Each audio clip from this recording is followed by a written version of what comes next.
नमस्कार दोस्तों, टेक्निकल रंजय में आप लोग को स्वागत है। मैं हूं आपका दोस्त SK राही यादव।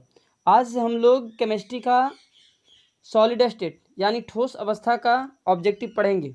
ये 12th क्लास का केमिस्ट्री का पहला चैप्टर है और इस तरीक़ा से प्रत्येक संडे को ऑब्जेक्टिव क्वेश्चन का सीरीज आएगा। आज हम ये सॉलिड स्टेट का यानी ठोस अवस्था का ऑब्जेक्टिव आप लोग के बीच अपलोड कर रहे हैं। अगला संडे को सॉल्यूशन, उसके बाद फिर इलेक्ट्रोकेमिस्ट्री, केमिकल काइनेटिक और सरफेस केमिस्ट्री, इस तरीक़ा से लगातार आता रहेगा। अब इसमें जो है क्वेश्चन बाइलिंगुअल है। हिंदी वाले लोग, हिंदी मीडियम माध्यम वाले विद्यार्थी के लिए और इंग्लिश मीडियम माध्यम वाले विद्यार्थी के दोनों के लिए ये सफिशिएंट है। और ये क्वेश्चन बहुत इम्पॉर्टेंट है दोस्त। इसमें एग्ज़ाम को देखते हुए क्वेश्चन का लेवल बनाया गया है। ये मेरा खुद का पैकेज है, किसी का कॉपीराइट नहीं है। तो चलिए हम लोग आज ऑब्जेक्टिव पढ़ते हैं। सबसे पहले बात है कि यहाँ पर पहला क्वेश्चन है। पहला क्वेश्चन में देखते हैं क्या कहता है। तो विच one of the following is non crystalline. Which one of the following is non crystalline. निम्न में कौन अक्रिस्टलीय है। तो बताइए कि अक्रिस्टलीय कौन है। तो अक्रिस्टलीय डायमंड, हीरा तो क्रिस्टलीय है। ग्रेफाइट क्या है, क्रिस्टलीय है। कॉमन साल्ट भी क्रिस्टलीय है। अब इसमें ग्लास जो है आपका अक्रिस्टलीय, आंसर हो जाएगा ग्लास यानी कांच। हीरा, ग्रेफाइट और साल्ट नहीं होगा, क्या होगा, ग्लास। दूसरा क्वेश्चन कहता है कि जर्मेनियम के क्रिस्टल में वर्ग 13 के तत्व डालने पर क्या प्राप्त होता है। जर्मेनियम के क्रिस्टल में वर्ग 13 के तत्व डालने पर क्या होता है। यहाँ पर कहता है a group 13 element is added in a small amount to germanium on get. एक ट्रिक बताए थे दोस्त कि वर्ग 14, यहाँ पे 14 बताए थे और इधर से जाएगा 13 से और इधर से आएगा 15 से। तो 13 से अगर जाता है 14 में तो हम बोले थे कि पी टाइप होता है। 13 से जाएगा 14 में तो कौन टाइप, पी टाइप। और 15 से आएगा 14 में, 15 वर्ग 15 का तत्व आएगा 14 में तो हो जाएगा एन टाइप। ध्यान दीजिएगा, यहाँ से 13 से जाता है 14 में। तो यहाँ पर क्या कह रहा है दोस्त कि जर्मेनियम के क्रिस्टल में, तो जर्मेनियम आपका हो गया 14 का। जर्मेनियम किसका हो गया, 14 का। और जर्मेनियम से जा रहा है किसमें, जर्मेनियम के क्रिस्टल में जा रहा है वर्ग 13 से, यानी 13 से कहाँ जा रहा है, 14 में। तो बताइए कि दोस्त क्या होगा, पॉजिटिव। क्या होगा, पॉजिटिव। तो यहाँ पर आंसर हो जाएगा पी टाइप। क्या हो जाएगा, पी टाइप। यहाँ से तो आंसर आप लगा दीजिए पी टाइप।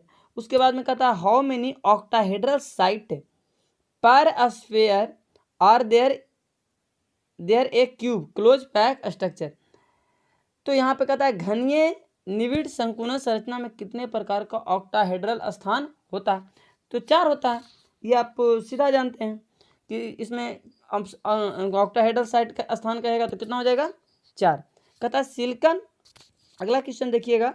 कहता है silicon that has been doped with group 15 element is called. कहता है सिलिकॉन के क्रिस्टल में, फिर वही बात, यहाँ से सिलिकॉन यानी 14 के तत्व है और वर्ग 15 के तत्व डोपन किया जाता है।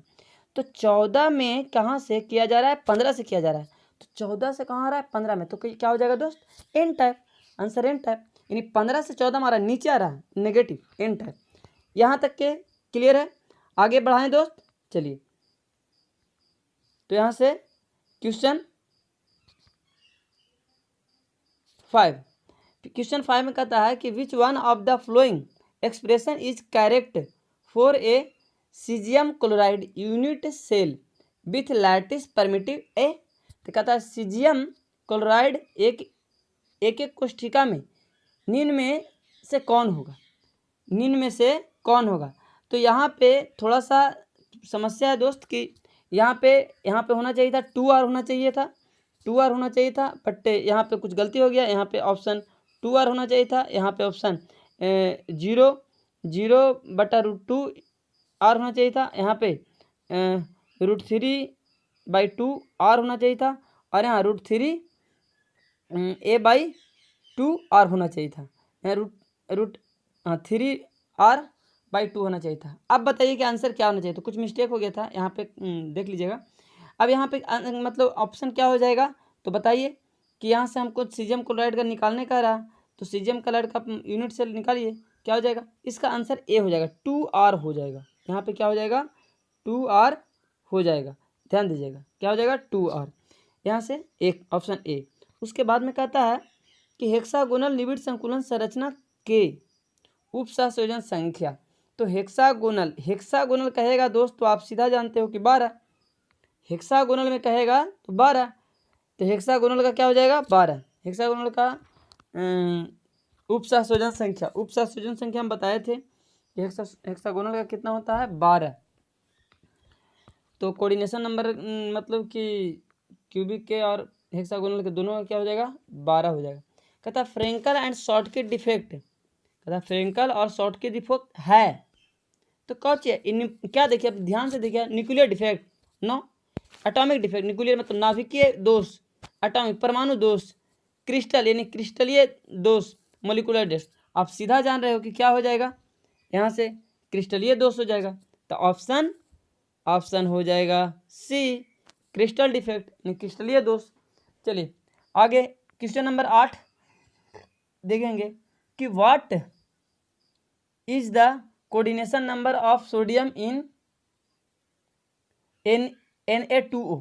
कहता है Na2O में सोडियम का उप संयोजन संख्या, Na2O में सोडियम का उप संयोजन संख्या कितना होगा दोस्त, तो सोडियम यहाँ पे हो जाएगा 4, कितना हो जाएगा 4। अब आगे हम बढ़ते हैं, इसके साथ क्या हो जाएगा 4। इसके बाद 9वां क्वेश्चन में हम लोग बढ़ेंगे।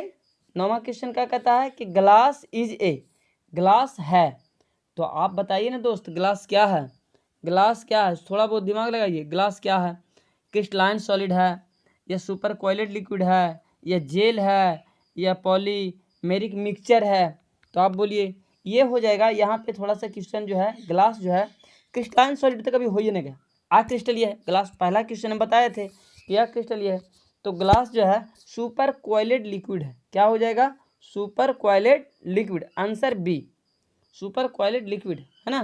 फिर कहता है मोलिकुलर सॉलिड आर यूजुअली, आणविक ठोस साधारणता होते हैं, कैसा होते हैं, तो कंडक्टर इन चालक नहीं, हार्ड कठोर नहीं, फिर उसके बाद कहता है बीटल नहीं, वोलेटाइल उड़नशील नहीं, तो बीटल हो जाएगा भंगूर हो जाएगा, मोलिकुलर क्या हो जाएगा भंगूर।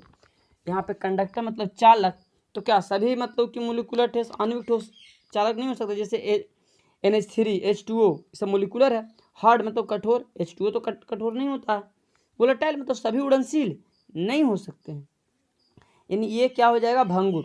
ठीक है, तो अगला क्वेश्चन की ओर चलते हैं दोस्त। आगे 11 नंबर क्वेश्चन क्या कह रहा है, आप अगर आपको ज़्यादा,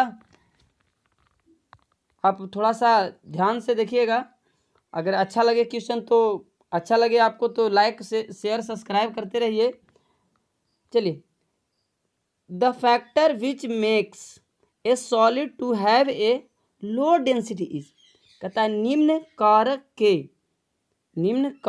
के कारण ठोस का घनत्व निम्न होता है, समझ रहे हैं क्या बोल रहा है, निम्न कारक के कारण, तो निम्न कारक तो हाई एटॉमिक मास ये नहीं, क्लोज पैकिंग मतलब कि क्या हो जाएगा निबिड़ संकुलन संरचना, तो दोस्त घनत्व ज़्यादा होना, निम्न घनत्व का रहा, तो क्लोज पैकिंग अगर दूर दूर रहेगा तो घनत्व कम होगा, और क्लोज पैकिंग ज़्यादा हो तो निम्न घनत्व कैसे होगा, निम्न कारण, तो क्लोज पैकिंग के कारण, तो आंसर हो जाएगा आपका, आंसर हो जाएगा ए, आंसर क्या हो जाएगा ए, क्लोज पैकिंग यानी निबिड़ संकुलन संरचना। बाकी ध्यान दीजिए।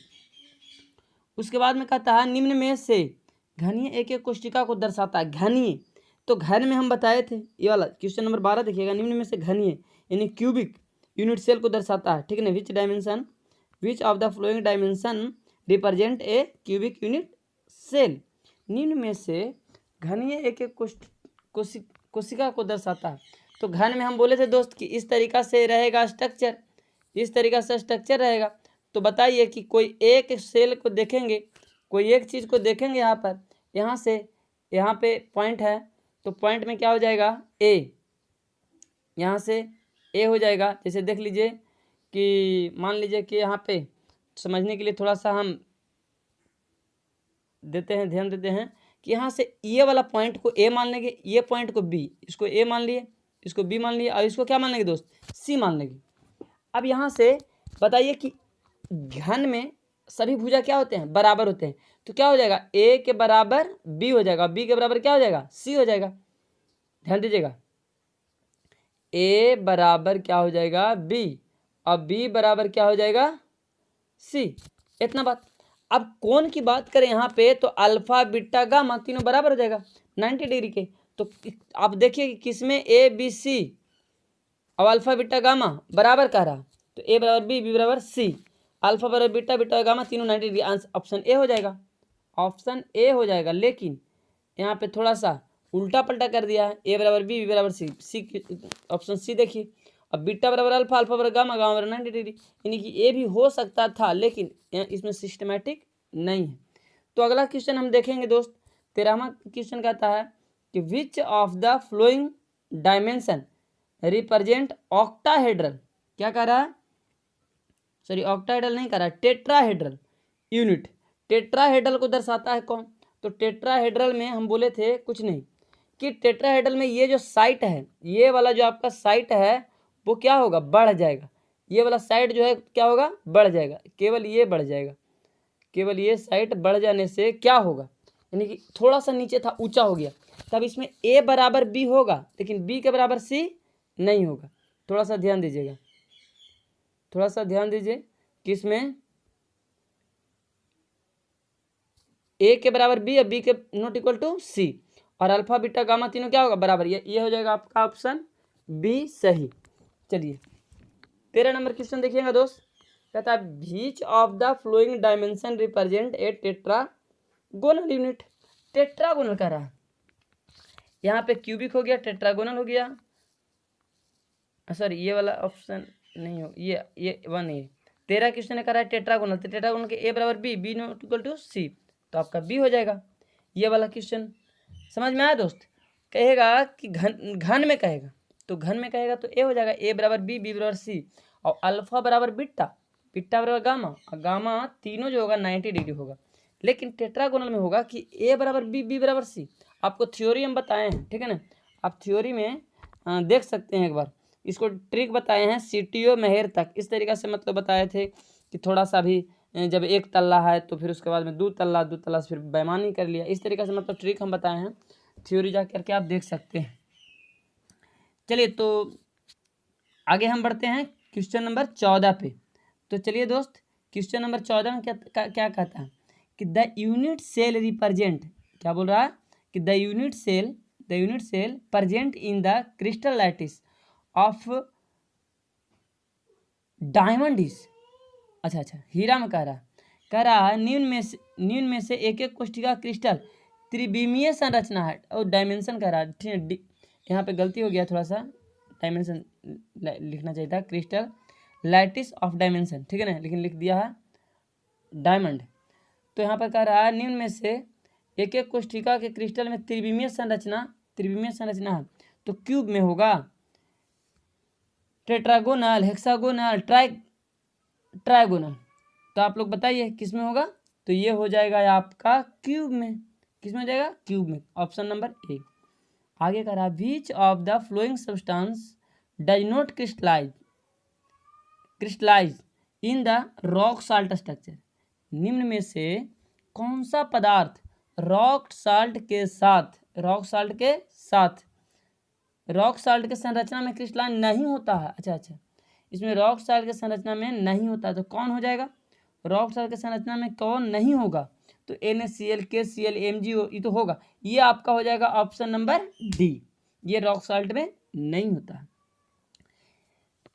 लाइक शेयर सब्सक्राइब करते रहिए दोस्त, और इसी तरीक़ा से आपको लगातार सारा चैप्टर का ऑब्जेक्टिव आएगा, और एग्ज़ाम से पहले एक मास्टर ऑब्जेक्टिव वीडियो लाएंगे जिसमें से लगभग पूरा 1000 क्वेश्चन का एक सीरीज रहेगा, उसमें लो से हाई क्वेश्चन का रहेगा, एक बार 2 घंटा का रहेगा, उसको एक बार देख करके एग्जाम चल जाएगा, क्वेश्चन छूटने का चांस नहीं है।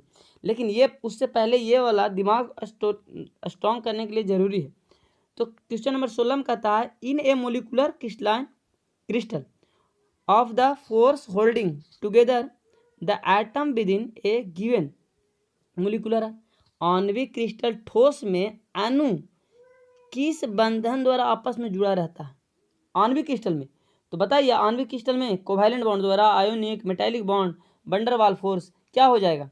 आप खुद थोड़ा बहुत दिमाग लगाइए कि क्या होगा। तो कोवैलेंट बॉन्ड में तो यहाँ पे कहता है मोलिकुलर क्रिस्टलाइन सॉल्यूट कहता है। तो कोवैलेंट हम बताए थे ठोस 4 प्रकार के, मोलिकुलर, आणविक क्रिस्टलीय ठोस, फिर उसके बाद में आयनिक क्रिस्टलीय ठोस और सह संयोजक और धात्विक। तो धात्विक वाला में तो धातु हो जाएगा, धात्विक वाला में क्या हो जाएगा? धातु हो जाएगा। आयनिक वाला में ये हो जाएगा, आयन हो जाएगा। कोवैलेंट वाला किस में हो जाएगा? मोलिकुलर में हो जाएगा। लेकिन सॉरी, कोवैलेंट वाला हो जाएगा कोवैलेंट में, लेकिन मोलिकुलर में कह रहा है तो इसमें हो जाएगा वंडर वाल। आंसर डी, आंसर क्या हो जाएगा? डी। आगे देखिए दोस्त, the coordination number of atom are, यहाँ पे शॉर्टकट में लिख दिया है फास्फोरस, आयोडीन और फ्लोरीन। फास्फोरस, आयोडीन और फ्लोरीन, यहाँ पे ध्यान देने वाली बात है, ठीक है। यहाँ पे शॉर्टकट में लिख दिया है कि कोऑर्डिनेशन नंबर क्या है। तो ये क्वेश्चन को आप एकदम छोड़ के चलिए, ठीक है ना, ठीक है। इसमें कोई ताल्लुक नहीं है, ऐसे मिस्टेक से राइट नोट हो गया था। तो क्वेश्चन नंबर आगे 18 देखेंगे। क्वेश्चन नंबर 18 में देखिए क्या कहता है कि the number of atom associated with a single primitive cubic unit cell is, आधे के कोष्ठिका में आणविक कण होता है।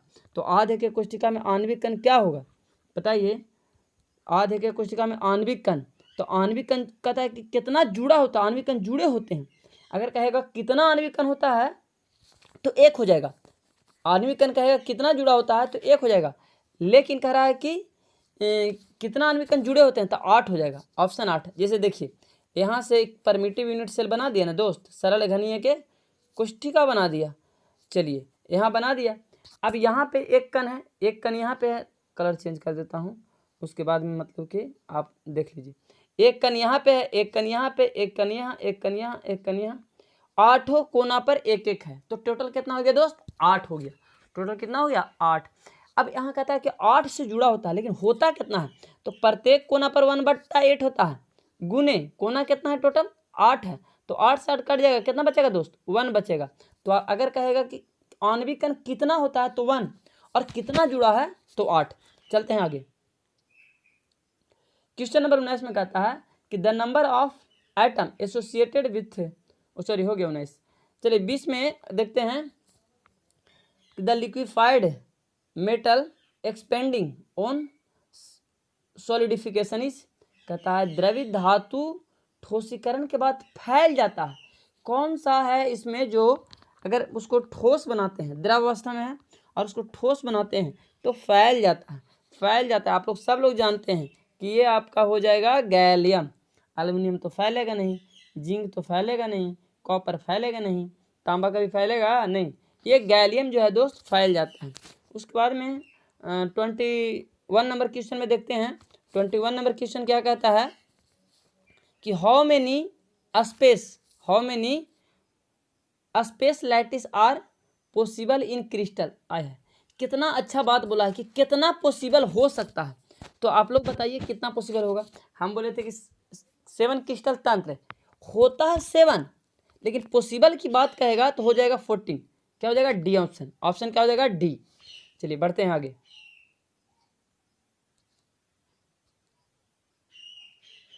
चलिए यहाँ से कि the number of atom in BCC arrangement is, तो बीसीसी में एटम पूछ रहा है, बीसीसी में परमाणु सजावट की संख्या, बीसीसी में परमाणु सजावट की संख्या पूछ रहा है। तो बताइए आप कि बीसीसी में परमाणु सजावट की संख्या कितना होगा।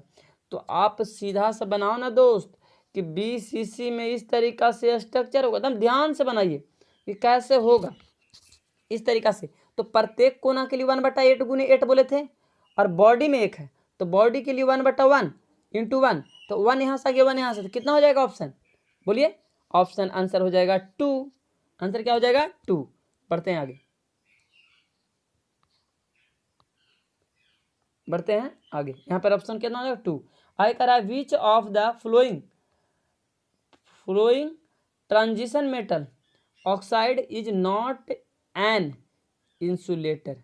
निम्न में से कौन संक्रमण धातु का ऑक्साइड कुचालक नहीं है, यानी कि क्या है? चालक है। तो आप सीधा सा बात बोलो कि चालक होगा तो मैंगनीज हो जाएगा, मैग्नीज ऑक्साइड क्या हो जाएगा, चालक हो जाएगा। मैग्नीज ऑक्साइड कहाँ है, निकल ऑक्साइड नहीं होगा, वेनेडियम ऑक्साइड नहीं होगा, और मैग्नीज 2O3 ये भी नहीं होगा, ये मैग्नीज ऑक्साइड हो जाएगा।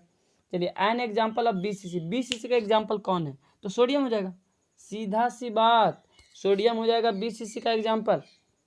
सोडियम किसका हो जाएगा, BCC का एग्जाम्पल। आगे face centre cubic unit cell, edge length is, कहता है FCC में किनारे की लंबाई, तो किनारे की लंबाई कितना हो जाएगा, किनारे की लंबाई बोलिए, किनारे की लंबाई 4 बटा, अरे आर मतलब आर बराबर होता है √3/4। जैसे यहाँ पे बताते हैं कि 25 नंबर क्वेश्चन का हो जाएगा ऑप्शन ए हो जाना चाहिए, सॉरी ऑप्शन ए नहीं बी, ऑप्शन बी हो जाएगा। कैसे, तो हम बताए थे आर बराबर √2/4, √2a/4, तो ए बराबर कह रहा है, एज बराबर कह रहा था, ए इधर जाएगा तो क्या हो जाएगा 4/√3, यहाँ से कुछ नहीं तो 1 आ जाएगा, तीसरा गुना हो जाएगा 4r, यहाँ से क्या आ जाएगा 4r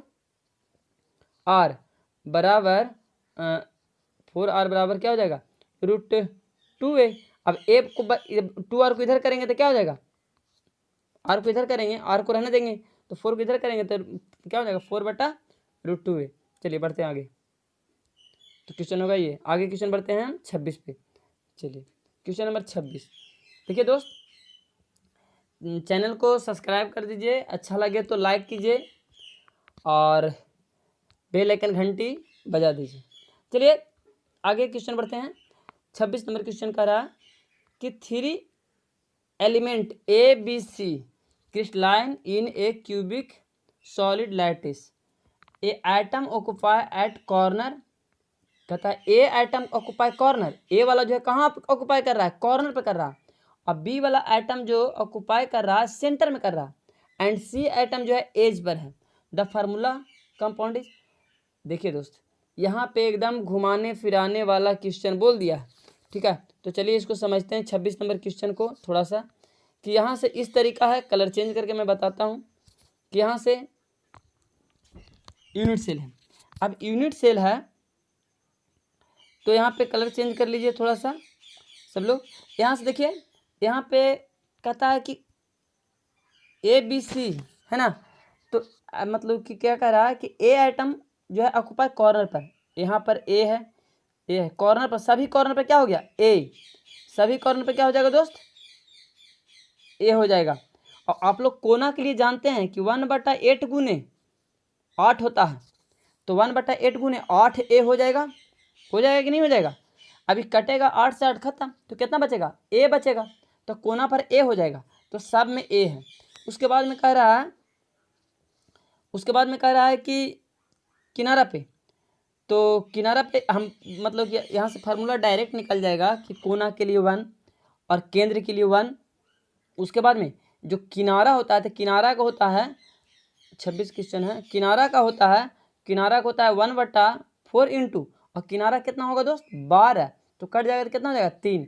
तो आप देखिए कि C3 कहाँ आ रहा है, C3 कहाँ आ रहा है, तो यहाँ पे ABC3 आपका ऑप्शन हो जाएगा 26 क्वेश्चन का ऑप्शन हो जाएगा आपका ये C, क्या हो जाएगा C। ध्यान से देखिएगा कि ऑप्शन क्या हो जाएगा C। चलिए तो फिर से एक बार देख लेते हैं, इसको समझ लेते हैं कैसे क्या कह रहा है। देखिए यहाँ पे इस तरीका था, तो कॉर्नर के लिए तो 1/8 होता है, कॉर्नर के लिए क्या होता है दोस्त 1/8, तो 1/8 करेंगे, 8 से गुना करेंगे तो क्या आ जाएगा केवल ए आ जाएगा। फिर उसके बाद में कहाँ कह रहा है सेंटर में कह रहा है बी कह रहा है आइटम जो है सेंटर में है, तो सेंटर में ये को है ही है, तो पूरा ए हो जाएगा। अब कह रहा है किनारा पे, तो किनारा के लिए 1/4 बोले थे, 1/4 गुने 12, तो 4 तिया 12, यानी कि 4 क्यों करते हैं, तो 1 2 3 4 भाग में रहता है, तो 4 तिया 12। ऑप्शन सी सही है, ऑप्शन सी जो है आपका करेक्ट है दोस्त, ये ऑप्शन सी करेक्ट। चलिए तो ऑप्शन सी हो जाएगा करेक्ट। चलिए आगे बढ़ते हैं, ऑप्शन सी। फिर उसके बाद में क्या कह रहा है आगे कि percentage of free space in cubic close pack structure in body centre pack की स्ट्रक्चर आर रिप्रेजेंटेड। कह रहा फलक केंद्रीय के कोष्ठिका और पिंड केंद्रीय के कोष्ठिका का मुक्त स्थान है। खाली स्थान पूछ रहा। अगर पैकिंग एफिशिएंसी पूछता तो अलग हो जाता, लेकिन खाली पूछ रहा। तो दोस्त आपको जानते हैं कि फलक केंद्रीय एक कोष्ठिका पिंड। फलक मतलब क्या है, जब फलक बोल दिया तो फलक बोल दिया, यहाँ पर फलक बोल रहा है तो फलक बोल रहा है तो एफसीसी हो जाएगा। क्या हो जाएगा? एफसीसी। अब पिंड बोल रहा है तो क्या हो जाएगा? बीसीसी। तो इसमें एफसीसी में जो पैकिंग एफिशिएंसी होता है वो 74 होता है, और इसमें होता है जो 68 होता है। तो कितना हो जाएगा? आपका आंसर हो जाएगा डी। Answer D. खाली जगह पूछ रहा। इसमें जो जगह होता है एफसीसी में 74 होता है। कितना होता है? 74। तो खाली कितना रहेगा दोस्त? 26। और बीसीसी में होता है कितना? सॉरी बार बार हम यहाँ 74 हो जाएगा, और इसमें जो होगा बीसीसी में कितना हो जाएगा? 68। तो खाली कितना हो जाएगा? 32। आपका ऑप्शन डी जो है ये सही है। आपका ऑप्शन डी जो है क्या है? बिल्कुल राइट है। आगे क्वेश्चन 28 कहता है विच of the following is molecular crystal. Which of the following is molecular crystal. निम्न में कौन आणविक क्रिस्टलीय है? तो थ्योरी जाके पढ़िए, उसमें लिखा हुआ क्रिस्टलीय के एग्जाम्पल, अक्रिस्टलीय का। तो कौन क्रिस्टल है? तो आप बताइए कि क्वार्टज